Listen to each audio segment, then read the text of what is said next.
అందరికీ నమస్కారం. సుదీర్ఘంగా 4.5 గంటల సేపు జాతీయ పార్టీ అధ్యక్షులు శ్రీ నారా చంద్రబాబు నాయుడు గారి అధ్యక్షతన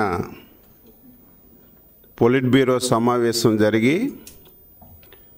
అనేకమైనటువంటి విషయాల మీద చర్చించడం జరిగిందని చెప్పి తెలియచేస్తున్నాను. మొన్న జరిగినటువంటి ఎన్నికల్లో అచంచలమైనటువంటి విశ్వాసం నమ్మకంతో ఎన్డీఏ ప్రభుత్వాన్ని ప్రజలు ఎంపిక చేశారు.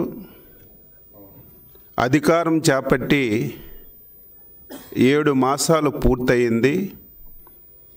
గత 5 సంవత్సరాలు జరిగినటువంటి విధ్వంసాన్ని సరిచేసుకుంటూ పోతూ 7 మాసాలలో ఎవరు ఊహించనటువంటి కార్యక్రమాలు చేసినటువంటి విషయాన్ని కూడా కూలంకుషంగా చర్చించాం. అందులో భాగంగా మొదటగా మొన్న కేంద్ర ప్రభుత్వం జాతీయ అవార్డులను ప్రకటించింది. అందులో పొలిట్ బ్యూరో సభ్యుడు నటరత్న శ్రీ నందమూరి బాలకృష్ణ గారికి పద్మవిభూషణ్ వచ్చినటువంటి సందర్భంలో ఆయనకి పద్మభూషణ్, తెలుగు రాష్ట్రాల్లో చాలామందికి అవార్డులు వచ్చాయి. వాళ్ళందరికీ కూడా మనస్ఫూర్తిగా పొలిట్ బ్యూరో అభినందనలు తెలియజేసిందని ఈ సందర్భంగా తెలియజేస్తున్నాను. ఈరోజు 4.5 గంటల్లో జాతీయ పార్టీ అధ్యక్షుల వారు 1 గంటన్నర సేపు ఏదైతే మొన్న ఎన్నికల్లో హామీలు ఇచ్చి మేనిఫెస్టో ఇచ్చామో ఆ మేనిఫెస్టోలో ఉన్నటువంటి ప్రతి అంశాన్ని, ప్రతి వర్డ్ని కూలంకుషంగా చదివి చర్చించి ఇంతవరకు చేసినటువంటి విషయాలు, ఇంకా చేయవలసినటువంటి విషయాలు చాలా డీటెయిల్గా చర్చించామని చెప్పి ఈ సందర్భంగా తెలియజేస్తున్నాను. 7 మాసాల్లో ఆర్థికంగా చాలా ఇబ్బందులు ఉన్నాయి. అది నేను చెప్పడం కాదు, విఘ్నులైనటువంటి ప్రజలకు తెలుసు, పాత్రికేయులకు తెలుసు, ప్రతి ఒక్కరికి తెలుసు. అయితే కేంద్ర ప్రభుత్వం మనం ఊహించిన దానికంటే సహాయ సహకారాలు అందిస్తుంది కాబట్టే మనం 7 మాసాలు కూడా ఒక సమర్థవంతమైనటువంటి పాలనని అందించామని చెప్పి తెలియజేస్తున్నాను. 3,000 పెన్షన్ 4,000 చేశాం, 6,000 పెన్షన్ ఇస్తున్నాం, 10,000 ఇస్తున్నాం, 15,000 ఇస్తున్నాం. ఈ దేశంలో ఎక్కడా లేదు. ఆంధ్రప్రదేశ్లో ఇచ్చినటువంటి పెన్షన్ మొత్తం ఎక్కడ కూడా లేదు. సంవత్సరానికి 32,000 కోట్ల రూపాయలతో 64 లక్షల మందికి 1వ తారీఖున తెల్లవారుజామునే అందించినటువంటి బృహత్తరమైనటువంటి కార్యక్రమాన్ని ఈ 7 మాసాల్లో నెరవేర్చిన విషయాన్ని ఈ సందర్భంగా తెలియజేస్తున్నాను. దీంతో పాటుగా ల్యాండ్ టైటిల్ యాక్ట్ని రద్దు చేశాం. 16,000 చిల్లర రేపు డిఎస్సిలో టీచర్ పోస్టులు భర్తీ చేయడానికి నిర్ణయం చేశాం. అన్నా క్యాంటీన్లు పునరుద్ధరించాం. పట్టణ ప్రాంతాల్లోనే కాదు, ఈ రాష్ట్రంలో ఉన్నటువంటి 175 నియోజకవర్గాల్లో ప్రతి నియోజకవర్గంలో కనీసం ఒక అన్నా క్యాంటీన్ ఉండే విధంగా ఈరోజు నిర్ణయం తీసుకొని ప్రభుత్వానికి ఈరోజు కార్యక్రమాలు ఇచ్చాం. అదేవిధంగా దీపం పథకం కింద ఎన్నికల్లో ఇచ్చినటువంటి హామీ ప్రకారం 3 సిలిండర్లు ఇచ్చే కార్యక్రమాన్ని కూడా పూర్తి చేశాం. దాని మీద కూడా డిస్కస్ చేశాం. ఈరోజు రైతులు కష్టకాలం పండించినటువంటి పంటని ప్రభుత్వం కొనుగోలు చేసిన తర్వాత వారికి డబ్బులు 6 మాసాలు, 7 మాసాలు, సంవత్సరం డబ్బులు ఇవ్వక రైతులు పడినటువంటి అవస్థలన్నీ మనం చూసాం. మేము వచ్చేసరికి 1,600 కోట్లు బాకీలుంటే 1,600 కోట్లు బాకీలు నెరవేర్చడమే కాకుండా మొన్న ఖరీఫ్లో 7,190 కోట్ల రూపాయలతో ధాన్యం కొనుగోలు చేసి ధాన్యం కొన్నటువంటి 24 గంటల్లోపే రైతులకి డబ్బులిచ్చి ఒక చరిత్ర సృష్టించిన విషయాన్ని కూడా ఈరోజు పోలిట్ బ్యూరో చర్చించాం. విజయవాడ వరదలు వచ్చాయి. 10 రోజులు 15 రోజులు ముఖ్యమంత్రి గారు కలెక్టర్ కార్యాలయాన్నే ముఖ్యమంత్రి కార్యాలయంగా మార్చుకొని ఏ విధంగా సహాయ సహకారాలు అందించారు. వరదల్లో నష్టపోయిన ప్రతి ఒక్కరికి 20 రోజుల్లో నష్టపరిహారం ఇచ్చి చరిత్ర సృష్టించిన విషయాన్ని కూడా ఈరోజు పోలిట్ బ్యూరోలో చర్చించాం. ఉచిత విధానాన్ని తీసుకొచ్చాం. అక్కడ కూడా ఎక్కడైనా చిన్న చిన్న ఇబ్బందులు వస్తే సీరియస్గా తీసుకొని ఒక మంచి ఆలోచనతో ఉచిత ఇసుక విధానం పెట్టాం. దాన్ని కూడా ఇంకా సమర్థవంతంగా తీసుకెళ్ళడానికి అందరూ కూడా సహకరించాలని ఈ సందర్భంగా ముఖ్యమంత్రి గారి నాయకత్వంలో డిస్కస్ చేశాం. ఇవన్నీ ఒక ఎత్తు అయితే ఈరోజు ఇంకా చాలా కార్యక్రమాలు ఉన్నాయి. చాలామంది మాట్లాడుతున్నారు సూపర్ 6 ఉంది, అమలు చేయడం లేదని. ఆర్థికంగా ఇబ్బందులు ఉన్నాయి, సమస్యలు ఉన్నాయి. అయినా సరే రేపు జూన్లోగా ఇంకొక 3 మంచి కార్యక్రమాలని ప్రజానీకానికి సూపర్ 6లో ఇచ్చిన హామీలు నెరవేర్చాలని చెప్పి నిర్ణయం చేశాం. అందులో భాగంగా రేపు పాఠశాలలు తెరిసే సమయానికి ఏదైతే తల్లికి వందనం కింద ఒక పిల్లవాడికి 15,000 ఇస్తామని చెప్పాము, అదేవిధంగా ఎంతమంది పిల్లలు ఉంటే అంతమంది పిల్లలకి, ఒకరున్నా, ఇద్దరున్నా, ముగ్గురున్నా రేపు స్కూల్స్ రీఓపెనింగ్ సమయానికి తల్లికి వందనం కింద వారి అకౌంట్లో డబ్బులు వేసి స్కూళ్ళు తెరచడానికి ఈరోజు పొలిట్ బ్యూరో నిర్ణయం తీసుకున్నాం. అదేవిధంగా రైతులకి అన్నదాత సుఖీభవ కింద కేంద్ర ప్రభుత్వంతో కలిపి 20,000 రూపాయలు ఇస్తామని స్పష్టంగా హామీలు ఇచ్చాం. చాలా ఇబ్బందులు ఉన్నాయి, సమస్యలు ఉన్నాయి. కానీ ఇచ్చిన హామీ నెరవేర్చాలి కాబట్టి రేపు కేంద్ర ప్రభుత్వం మేలో ఇచ్చిన జూన్లో వాళ్ళు ఇన్స్టాల్మెంట్ ఇస్తే ఆ ఇన్స్టాల్మెంట్తో కలిపి రాష్ట్ర ప్రభుత్వం కూడా అన్నదాత సుఖీభవ కింద ఈరోజు రైతులకి డబ్బులు ఇవ్వాలని నిర్ణయం చేశాం. ఈరోజు మత్స్యకారులు ఉన్నారు. మత్స్యకార భరోసా ఏదైతే వేట నిషేధ సమయానికి 10,000 ఇచ్చేవాళ్ళు 20,000 ఇస్తామని చెప్పాం. నిషేధం రేపు ఏప్రిల్ 15 నుంచి జూన్ 15 వరకు 2 మాసాలు వేట నిషేధం ఉంటుంది. ఆ ఏప్రిల్ 15 ముందే ఇస్తామన్నటువంటి 20,000 మత్స్యకారుల కిందకి భరోసా కింద ఇవ్వాలని చెప్పి నిర్ణయం చేశామని చెప్పి తెలియజేస్తున్నాను. చాలా కార్యక్రమాలు ఈరోజు ఎవరైతే రిటైర్డ్ అయినటువంటి మిలిటరీ ఉద్యోగులకు కార్పొరేషన్ అన్నాం, అది పెట్టాం. స్వర్ణకారుకులకి కార్పొరేషన్ పెట్టాం. దాదాపుగా 60-70% హామీలన్నీ కూడా నెరవేర్చాం. ఇంకా మిగిలినటువంటివి యువతకి నిరుద్యోగ భృతి, ప్రతి ఆడపిల్లకి 1,500, బస్సు ఉచితంగా ఇస్తామని ఇంకా 3-4 కార్యక్రమాలు ఉన్నాయి. ఇవన్నీ కూడా సాధ్యమైనంత వరకు ఆర్థికంగా ఈ రాష్ట్రాన్ని బలోపేతం చేసి ఆర్థిక పరిపుష్టిని తీసుకొచ్చి ఇచ్చిన ప్రతి ఒక్క హామీని నెరవేర్చడానికి అన్ని విధాల చర్యలు తీసుకోవాలని డీటెయిల్గా రాష్ట్ర ముఖ్యమంత్రి గారు, నేను ఎప్పుడూ చూడలేదు, ఈరోజు మేనిఫెస్టో కూలంకుశంగా చదివి ఈ కార్యక్రమాలు మనం చేశాం. ఈ కార్యక్రమాలు ఈ సమయంలో చేస్తున్నాం. ఈ కార్యక్రమాలు ఈ రకంగా పైప్ లైన్లో ఉన్నాయి. ఇంకా ఇవి ఈ రకంలో చేసుకోవచ్చని డీటెయిల్గా డిస్కస్ చేసి మేనిఫెస్టో మీదే ఎక్కువ సమయం కేటాయించి ఒక మంచి నిర్ణయం తీసుకున్నామని ఈ సందర్భంగా తెలియజేస్తున్నాను. అదేవిధంగా కార్యకర్తల పెండింగ్ బిల్లుల మీద డీటెయిల్గా డిస్కస్ చేసి మంత్రులు ఇమీడియట్గా దీని మీద అందరితో మాట్లాడి ఎవరెవరికి బాకీయో ప్రభుత్వం దృష్టికి తీసుకొచ్చి పెండింగ్ బిల్లులు ఇవ్వాలని చెప్పి నిర్ణయించాం. కార్యకర్తల మీద అక్రమంగా పెట్టినటువంటి కేసులన్నింటి మీద కూడా పొలిట్ బ్యూరో డీటెయిల్గా డిస్కస్ చేశాం. ఇవన్నీ ఒక ఎత్తు అయితే ఊచ కోత కోసారు బీసీల మీద, ఎస్సీల మీద, ఎస్టీల మీద అన్యాయంగా చంపేశారు. Doctor Sudhakar, veterinary doctor Atchannaidu, Chandraiah ఇటువంటి వాళ్ళందరినీ నడి రోడ్డు మీద ఊత కోసి చంపేశారు. ఈ రోజుకి అతి లేదు గతి లేదు. చంపిన వాళ్ళు ఈరోజు తప్పించుకొని తిరుగుతున్నారు.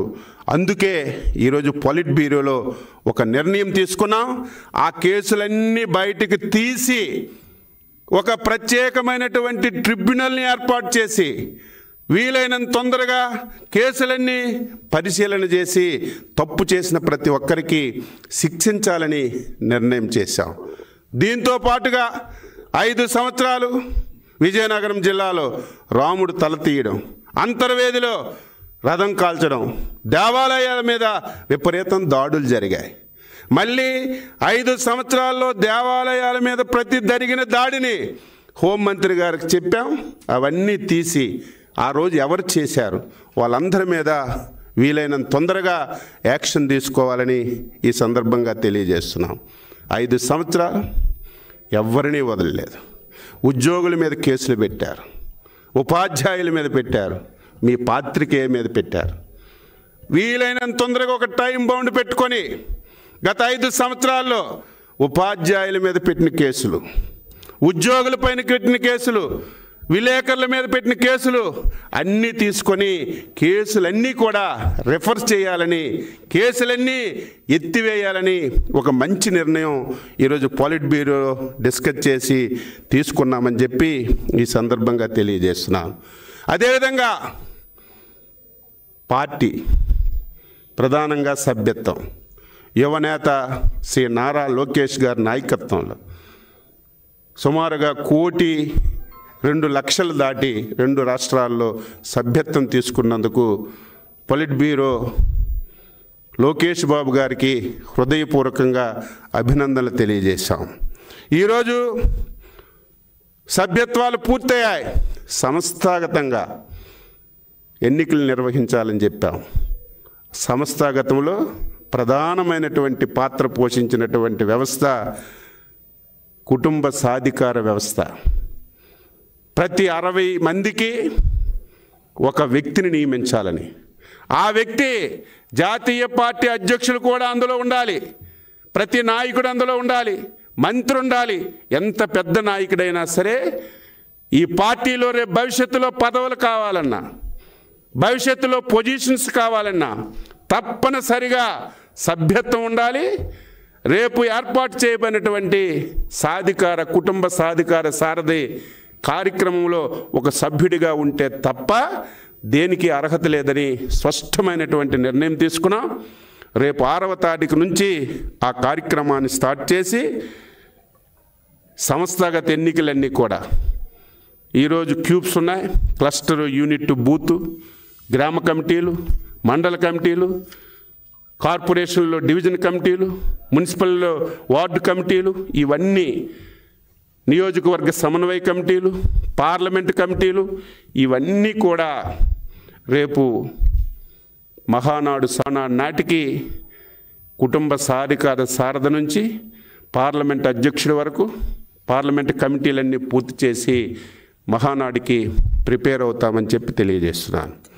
మహానాడు కూడా వినూత్నంగా ఏదో 5 రోజుల ముందు 10 రోజుల ముందు ప్లేస్ సెలెక్ట్ చేయడానికి అవస్థలు పడేవాళ్ళు, ఏర్పాట్లు చేయడానికి కష్టపడేవాళ్ళం.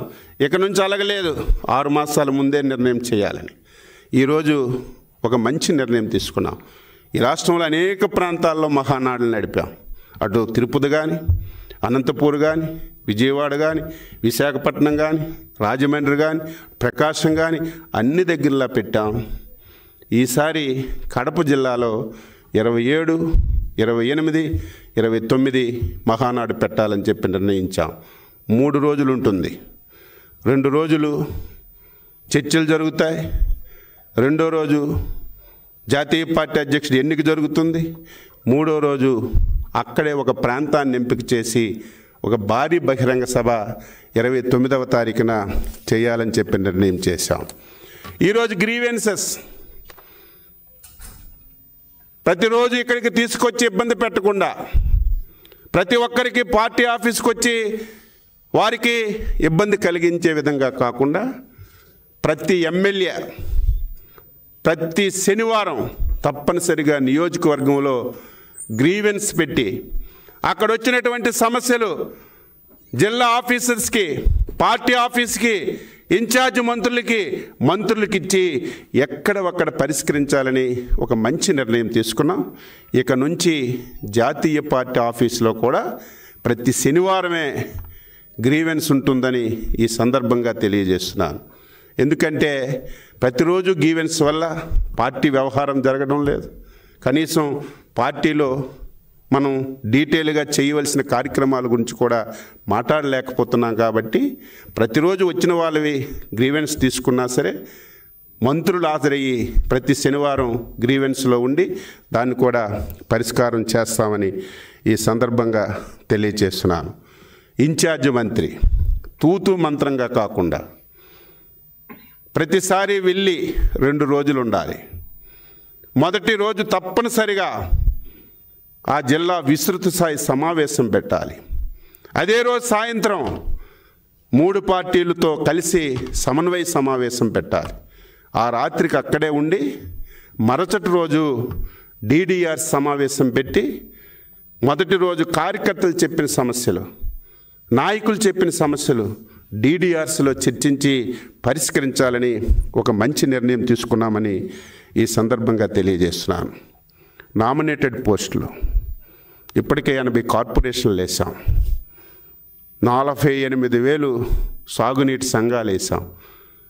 జూన్లోగా మిగతా ఏవైతే PACSలు కానీ, ఏవైతే మార్కెట్ కమిటీలు కానీ, ఏవైతే DCCBలు కానీ, DCMSలు కానీ, ఇవన్నీ మిగిలినటువంటి కార్పొరేషన్లు కూడా రేపు జూన్ నాటికి అన్నీ కూడా పూర్తి చేయాలని నిర్ణయం చేశాం. పదవులు ఇచ్చిన వాళ్ళు కూడా కార్పొరేషన్ చైర్మన్లు కానీ, డైరెక్టర్లు కానీ ఏం పని చేస్తున్నారు, పార్టీకి ఏ రకంగా ఉపయోగపడుతున్నారు, ఏ విధంగా చేస్తున్నారని ఎప్పటికప్పుడు కూడా చర్చించమని, పరిశీలించమని కూడా నిర్ణయం చేశాం. ఈరోజు అగ్రిగోల్డ్ చాలామంది ఈవేళ టీవీల్లో చూస్తారు, వాళ్ళకు కూడా శుభవార్త. తొందరగా అగ్రిగోల్డ్ ఎవరైతే ఉన్నారో భూములన్నీ ఈరోజు ప్రభుత్వం తీసుకుంది. ఆ భూములు ప్రభుత్వం అమ్మడం కంటే వాళ్ళకే డైరెక్ట్గా ఎంత బాకీ ఉందో అంత ల్యాండ్ ఇస్తే బాగుంటుందేమని ఆ చర్చ కూడా ఈరోజు పొలిట్ బ్యూరోలో జరిగింది. మళ్ళీ డీటెయిల్గా దాని మీద కూడా చర్చించి ఆ కార్యక్రమం కూడా తీసుకుంటామని చెప్పి తెలియజేస్తున్నాను. ఈరోజు పార్టీకి వెన్నుముక బలహీన వర్గాలు, స్థానిక సంస్థల్లో రిజర్వేషన్ ఉంటే గత ప్రభుత్వం రిజర్వేషన్ తగ్గించేసింది. మళ్ళీ ఆ కేసు ఎక్కడుంది? మళ్ళీ ఒకసారి లీగల్గా మాట్లాడి అవసరమైతే మళ్ళీ ఇంప్లీడ్ అయ్యి చిత్తశుద్ధితో, అంకిత భావంతో మళ్ళీ పాత రిజర్వేషన్స్ రావడానికి ఈ ప్రభుత్వం కృతనిశ్చయంతో పనిచేసి మళ్ళీ రిజర్వేషన్స్ సంపాదించడానికి అనేక ప్రయత్నాలు చేస్తున్నాం. ఈరోజు కేంద్ర ప్రభుత్వానికి హృదయపూర్వకంగా అభినందించాం. అమరావతి అభివృద్ధి గురించి 15,000 కోట్లు ఈ రాష్ట్రానికి ఇచ్చారు. ఈరోజు వైజాగ్ స్టీల్ ప్లాంట్ చంద్రబాబు నాయుడికి చేతులెత్తి ఉత్తరాంధ్ర ప్రజల తరపున నేను శిరస్సు వంచి నమస్కరిస్తున్నాను. ఎవడు సాధించలేడు. కేంద్ర ప్రభుత్వం ఈ దేశంలో 15 సంస్థల్ని ప్రైవేటైజ్ చేయాలని నిర్ణయం తీసుకుంది. 15 సంస్థలు ప్రైవేటైజ్ చేయాలని నిర్ణయం తీసుకున్నటువంటి కేంద్ర ప్రభుత్వం నుంచి ఉత్తరాంధ్రకి మణిహారం, ఆంధ్రుల హక్కు, విశాఖ ఉక్కు అనే ఒక నినాదంతో ముందుకెళ్ళినటువంటి వైజాగ్ స్టీల్ ప్లాంట్ గురించి 11,440 కోట్లు తీసుకొచ్చి ఏదైతే ప్రైవేటైజేషన్ చేస్తామనేటువంటి నిర్ణయాన్ని తప్పించినటువంటి ఒక మహా వ్యక్తి మన చంద్రబాబు నాయుడు గారు. వారికి మనస్ఫూర్తిగా అభినందిస్తున్నాను.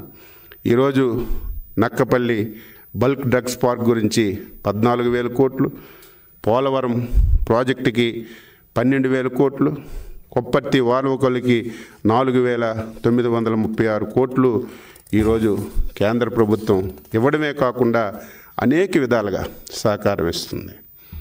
ఈరోజు వైసీపీ నాయకులు పిచ్చోళ్ళలాగా మాట్లాడుతున్నారు. చంద్రబాబు నాయుడు దావోస్ వెళ్ళారు, ఏం చేశారు? చదువు ఉందా? సంజ ఉందా? ఈ రాష్ట్రంలో ఏం జరుగుతుందో మీరు తెలుసుకుంటున్నారా? ఆంధ్రప్రదేశ్ రాష్ట్రం అంటే ప్రతి ఒక్కరూ అసహించుకున్నారు. జీవితంలో ఈ రాష్ట్రానికి వచ్చి ఒక పైసా పెట్టుబడి పెట్టమని ప్రతి ఒక్కరూ భయాందోళన చెందారు. కారణం ఎవరు? 5 సంవత్సరాలు నీ విధ్వంసానికి, నీ ధనదాహానికి కొత్త పరిశ్రమ రాలేదు, ఒక ఉద్యోగం రాలేదు.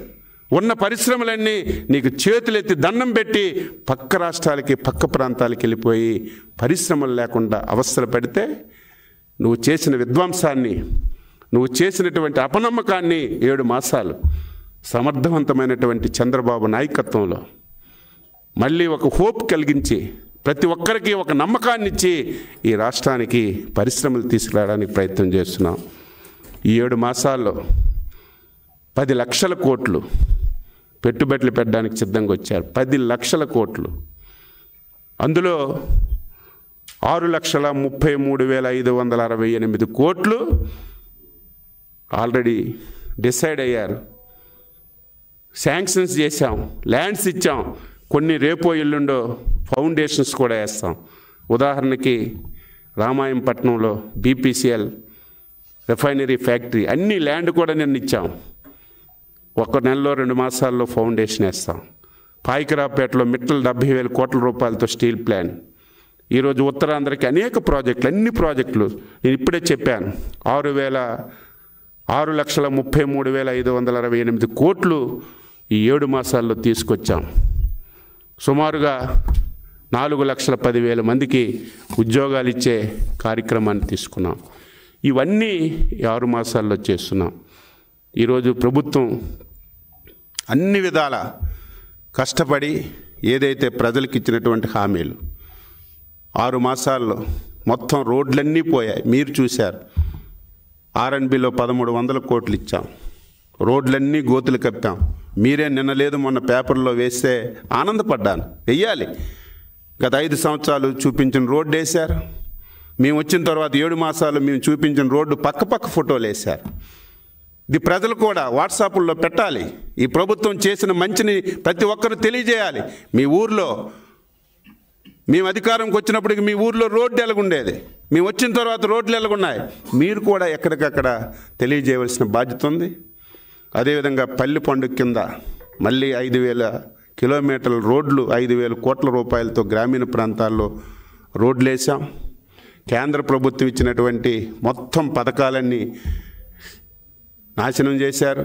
కేంద్ర ప్రభుత్వం రావాల్సినటువంటి కేంద్ర ప్రయోజిత పథకాలన్నీ ఒక్కటి కూడా 5 సంవత్సరాలు ఒక పైసా తేలేదు. ఒకవేళ వచ్చినా సరే అవన్నీ డైవర్ట్ చేశారు. మళ్ళీ అవన్నీ స్ట్రీమ్లైన్ చేసి ఒక్కొక్కటి కూడా ఈ 7 మాసాల్లో అన్ని విధాల ఈ రాష్ట్రానికి మంచి జరగడానికి అన్ని విధాల ప్రయత్నం చేస్తున్నాం. చంద్రబాబు నాయుడు గారు కూడా మంచి నిర్ణయం తీసుకున్నారు. ఎప్పటికప్పుడు పాలిట్ బ్యూరో పెట్టాలని, ఎప్పటికప్పుడు స్టేట్ కమిటీ పెట్టాలని, ఎప్పటికప్పుడు ఎమ్మెల్యేలతో సమావేశం అవ్వాలని, నేరుగా మాట్లాడితే ఇంకా రియాలిటీ వస్తుంది, ప్రతి విషయం తెలుస్తుందని రేపు వినూత్నంగా ముందుకెళ్దామని ముఖ్యమంత్రి గారు, పార్టీ అధ్యక్షులు నిర్ణయం చేశారు. ఏది ఏమైనా సరే ఈవేళ జరిగినటువంటి పాలిట్ బ్యూరో ఒక మంచి సార్థకతగా జరిగినటువంటి సమావేశం. అందులో నేను ఊహించలేదు. మేనిఫెస్టో 1:40 నిమిషాలు ప్రతి వరడు చదివారు. అవన్నీ చెప్పాలంటే గంట అవుతుంది. 70% పూర్తి చేశాం. రేపు జూన్ లోపు ఏవైతే సూపర్ 6లో ఇంకొక 3 హామీలు ఉన్నాయో ఇవన్నీ నెరవేరుస్తున్నాం. ఇక మిగిలింది మహిళలకి 1,500 బస్సు, మిగతావన్నీ ఆల్మోస్ట్ అన్నీ. ఈరోజు డ్రిప్ ఇరిగేషన్ నా శాఖలో 5 సంవత్సరాలు డ్రిప్ ఇరిగేషన్ లేదు, స్ప్రింక్లర్ ఇరిగేషన్ లేదు, వ్యవసాయదారులకు ఒక పనిముట్టు ఇవ్వలేదు, ఒక స్ప్రింక్లర్ ఇవ్వలేదు, ఒక కొడవలు ఇవ్వలేదు, కొడవలు పిడివ్వలేదు. మళ్ళీ అవన్నీ పునరుద్ధరిస్తున్నాం. ఇవన్నీ ఈ 7 మాసాల్లో చేసాం.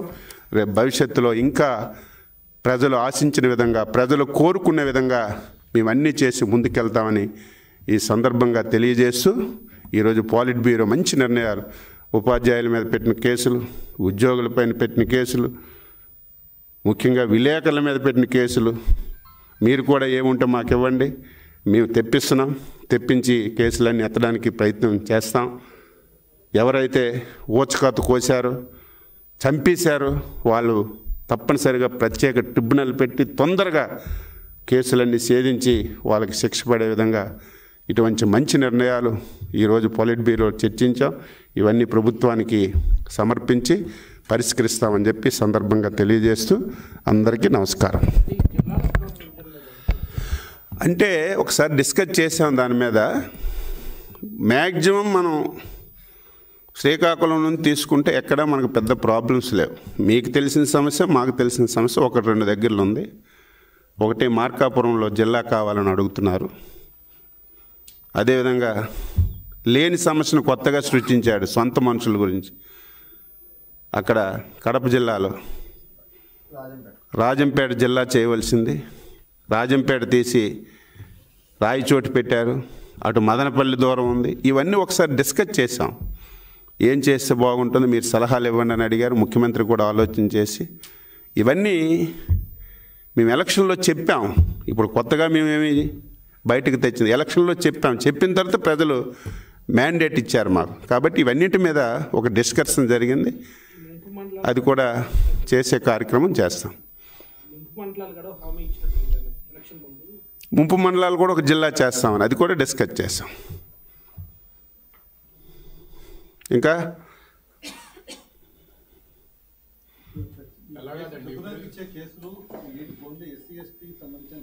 ఏవి ట్రిబ్యునల్ చంద్రయ్యని చంపేశారు. అక్కడ మన శివప్రసాద్ కాన్స్టిట్యున్సీలో ఒక ఆయనకి వేవర్కి చంపేశారు. తర్వాత మన సుధాకర్ చంపేశారు. ఇలాంటి ఏవైనా సరే బీసీ ఎస్టీలు ఏవైతే రాజకీయ హత్యలు గత 5 సంవత్సరాలు ఏవైతే రాజకీయ హత్యలు జరిగి సెన్సేషనల్ అయ్యాయో అవన్నీ ఒకసారి కేసులన్నీ తీసుకొని ఆల్రెడీ కేసులు కట్టారు. ఏమి యాక్షన్ లేదు, ఏం లేదు. అది ఎప్పుడు జరుగుతుందో తెలియదు. దీనికి ప్రత్యేక ట్రిబ్యునల్ ఒకటి పెడతాం. పెట్టి తొందరగా కేసులన్నీ హీరింగ్ చేసి తప్పు చేసిన వాడికి శిక్ష ఇస్తాం. హత్య కేసులన్నీ గుళ్ళువన్నీ సపరేట్. గుళ్ళు కూడా చెప్పాను మీకు.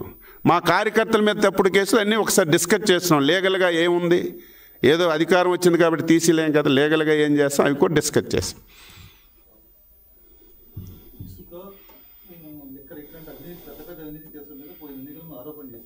ఎంక్వైరీ అవుతుంది. అది అదే దాని మీద డిస్కస్ చేయలేదు. ఎంక్వైరీ అవుతుంది. ఇసుక మీద కానీ లిక్కర్ మీద కానీ గతసారి ఏవేవైతే పెద్ద పెద్ద స్కామ్స్ జరిగాయి ల్యాండ్స్ మీద ఇవన్నీ ఎంక్వైరీ అవుతుంది. రిపోర్ట్ వచ్చిన తర్వాత మరొకసారి కూర్చుందామని చెప్పి డిస్కస్ చేసాం. Okay, thank you. నువ్వు మాట్లాడు. అందరికీ నమస్కారం. మరి ఈరోజు పోలిట్ బ్యూరోలో సుమారు 4:30 గంటలు చర్చించడం జరిగిందండి. అయితే ముఖ్యంగా మరి పార్టీ సంస్థాగత నిర్మాణం మీద కూడా చాలా కూలంకషంగా చర్చించడం జరిగింది. ఈరోజు మాకు విజయవంతంగా మెంబర్షిప్ చేసుకోగలిగామండి. ఏపీలో సుమారు 1,22,905 మెంబర్షిప్ మన ఆంధ్రప్రదేశ్లో చేయడం జరిగింది. అలాగే తెలంగాణలో 1,74,367 చేయడం జరిగింది. అండమాన్లో 4,245. మొత్తంగా ఈ 3 ప్రాంతాల్లో కలుపుకుంటే 1,02,01,517 మెంబర్షిప్ పూర్తి చేసుకున్నామండి. చాలా అంటే ఫస్ట్ టైం మేము 1,00,00,000 మెంబర్షిప్ చేరుకోవడం జరిగిందని చెప్పి ఈ సందర్భంగా తెలియజేస్తున్నాం. అయితే దీంతో మాకు ఒక స్ట్రక్చర్ వేసుకున్నాం, ఏదంటే క్లస్టర్ యూనిట్ బూత్ అని. దీంతో పాటు ఇంకా కొంచెం కింద స్థాయికి వెళ్ళాలి. ప్రతి ఇంటికి ఒక తెలుగుదేశం పార్టీ, ప్రతి 40 ఇంట్లకి ఒక తెలుగుదేశం పార్టీ కార్యకర్త ఉండే విధంగా మరి కుటుంబ సాధికార సారథులు అని చెప్పేసి వాళ్ళు కూడా వేసుకోవాలని ఒక నిర్ణయం తీసుకున్నామండి. గతంలో వేసుకున్నాం కానీ పూర్తి స్థాయిలో మేము ఇంటిగ్రేట్ చేసుకోలేకపోయాం. కనుక ఈసారి దాని మీద దృష్టి పెట్టి పూర్తి స్థాయి పార్టీలో కార్యకర్తలందరూ కూడా మమ్మకం అయ్యేటట్టుగా చేయాలని ఒక ఆలోచనకు వచ్చామండి. దీంతోపాటు ఏదైతే కార్డులు ఉన్నాయో, గతంలో కొంచెం కార్డ్స్ మాకు మెంబర్షిప్ అయినప్పటికీ కూడా కార్డ్స్ ఇవ్వలేదన్నారు. కనుక ఈసారి మార్చి 15 కల్లా కార్డ్స్ ఇచ్చేస్తామని చెప్పేసి కూడా ఈ సందర్భంగా తెలియజేస్తున్నాం. అలాగే మహానాడు ఈసారి కడపలో పెట్టుకోవడం జరిగిందండి. ఎందుకంటే అక్కడ అన్ని ప్రాంతాల్లో పెట్టాం కానీ కడప ప్రాంతంలో అంటే ఎక్కువ రాయలసీమ ప్రాంతంలో పెట్టుకోలేదు. అక్కడ అకామిడేషన్ ఉంటుందా లేదా అని కొంతమంది అప్రహెన్షన్స్ ఇచ్చి ఉన్నప్పటికీ కూడా అక్కడ పెట్టాలని ఒక ఆలోచన మరి జాతీయ అధ్యక్షులు వారు తీసుకున్నారు. కడపలో ఈసారి మరి 3 రోజుల పాటు మహానాడు చేసుకుంటామని చెప్పి ఈ సందర్భంగా తెలియజేస్తున్నానండి. వీటితో పాటు గ్రీవెన్స్కి సంబంధించి ఎక్కువ మంది మెయిన్ ఆఫీస్కి వస్తున్నారు కనుక అవి నియోజకవర్గ స్థాయిలో ఎవరైనా అందుబాటులో ఉండట్లేదేమో, దానివల్లే మెయిన్ ఆఫీస్కి ఎక్కువ మంది వస్తున్నారని ఒక ఆలోచనకి రావడం జరిగింది. కనుక నియోజకవర్గం స్థాయిలో ప్రతి శనివారం కూడా గ్రీవెన్స్ తీసుకోవాలా ఎమ్మెల్యేస్ అని చెప్పేసి మరి అది కూడా నిర్ణయం తీసుకుని చెప్పి తెలియజేస్తున్నాం. దాంతోపాటు శనివారం పూట ఎక్కడ కూడా గ్రీవెన్స్ ఉండేటట్టుగా ఎక్కువ మందికి అంటే జనరల్గా పబ్లిక్ని గ్రీవెన్స్కి అక్కడ ప్రభుత్వం దగ్గరికి అంటే అధికారుల దగ్గరికి వెళ్తున్నారు, మా దగ్గరికి వస్తున్నారు. అయితే నియోజకవర్గం స్థాయిలో దాన్ని హ్యాండిల్ చేయాలనే ఉద్దేశంతో మరి ఎమ్మెల్యేస్ అందరూ కూడా ప్రతి శనివారం తీసుకోమని చెప్పడం జరిగింది. అదే పార్టీకి వచ్చేటటువంటి కార్యకర్తకి ఎక్కువగా ప్రాధాన్యత ఇవ్వాలి. ఎందుకంటే మాకు ఇప్పుడు సుమారు 1 కోటి మంది పైన మెంబర్షిప్ ఉంది. ఇక్కడ జనరల్ పబ్లిక్ వచ్చేసరికి వాళ్ళకి అంత గౌరవం దొరకట్లేదని ఒక చిన్న భావన ఎక్కువ మందిలో వ్యక్తం చేశారండి మా కార్యకర్తలు. అందుకే కొంచెం ఎక్కువగా కార్యకర్తల్ని ఆదరించాలని ఒక ఆలోచనతో మరి ఆ నిర్ణయం కూడా తీసుకుని చెప్పేసి ఈ సందర్భంగా తెలియజేస్తున్నాం. ఇదే కాకుండా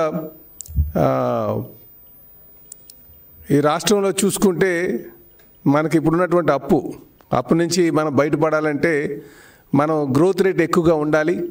ఇప్పుడు చూస్తే మనకి 9.5% ఉంది. దీన్ని 15%గా తీసుకొస్తే మనం ఖచ్చితంగా మనం ఈ అప్పులన్నీ కూడా తీర్చుకోవడానికి ఆస్కారం ఉంటుందని చెప్పేసి మా ముఖ్యమంత్రి గారు చెప్పడం జరిగిందండి. ఆ విధంగా కొన్ని సెక్టార్లని మనం ఎంకరేజ్ చేయాలి కనుక ప్రముఖంగా టూరిజం సెక్టార్కి బాగా పొటెన్షియల్ ఉంది. దానికి 20% గ్రోత్ రేట్ వస్తుందని చెప్పి టూరిజం మీద ఎక్కువ దృష్టి పెట్టాలని కూడా ఆలోచన చేశారని చెప్పి ఈ సందర్భంగా తెలియజేస్తున్నాను అండి. నమస్కారం. Okay, thank you.